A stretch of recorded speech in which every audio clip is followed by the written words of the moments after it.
যেমন মনে করুকা আপনার নিকটাত্মীয় একজন মারা গেছেন আর আপনি দূর তাকিয়া আইসন, আইয়া জানাজাত শরীক হইতরা আপনি আইয়া পাইছেন, ইমাম সাহেবে এক তাকবীর হইলিছেন অথবা ইমাম সাহেবে দুই তাকবীর হইলিছেন অথবা ইমাম সাহেবে তিন তাকবীর ফড়িলেছেন, ইল্লা খান প্রেক্ষাপট মাঝে মধ্যে আমাদের সামনে আয়নি না আয় না।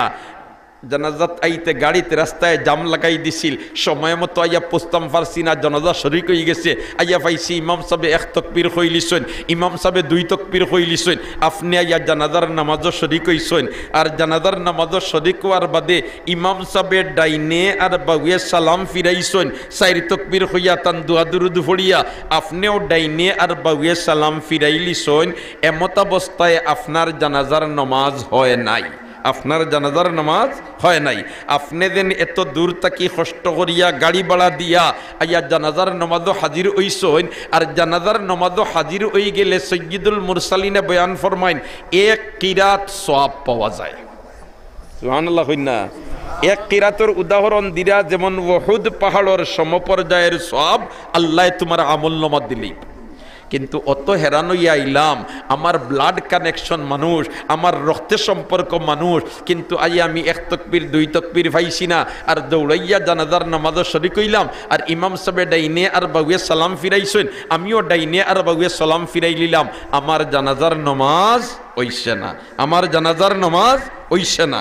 দোস্তকুল আর বুজুর্গ হল, তাইলে এমত অবস্থায় আমার জানাজার নামাজটা শুদ্ধ হইব কিলা, এই মাসলা আমাদের জন্য জানা দরকার না দরকার নাই? দরকার না দরকার নাই? দরকার।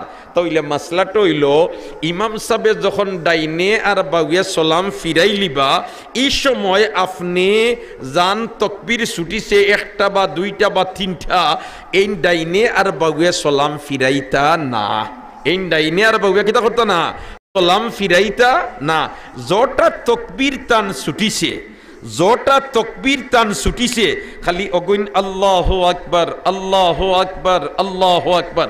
যদি তিন তকবীর ছুটে তে তিনবার তাইন আল্লাহু আকবার আল্লাহু আকবার আল্লাহু আকবার। দুই তকবীর যদি ছুটে তে আল্লাহু আকবার আল্লাহু আকবার।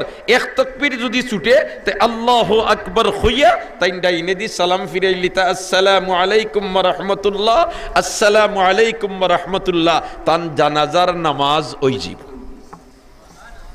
মাসলাটা বুঝাইতাম পারছি ইনশাআল্লাহ। দোয়া আপনার ফোড়া লাগতো না, দোয়া আপনার কিতা করা লাগতো না, ফোড়া লাগতো না, দোয়া আপনার ফোড়া লাগতো না। আপনি খালি ওয়াজিব খান আদায় করিয়া ও তকবীর গুনতে খালি আল্লাহু আকবার কইয়া যটা তকবীর ছুটিছে ও তকবীর গুন হইয়া আপনি ডাইনে আর বাউয়ে যদি সালাম ফিরাইলেন, তাহলে আপনার জানাজার নামাজ সহি হয়ে গেছে, আপনার জানাজার নামাজ সহি হয়ে গেছে, আপনি এক কিরাত সওয়াবের অধিকারী বনি গেছেন ইনশাআল্লাহ।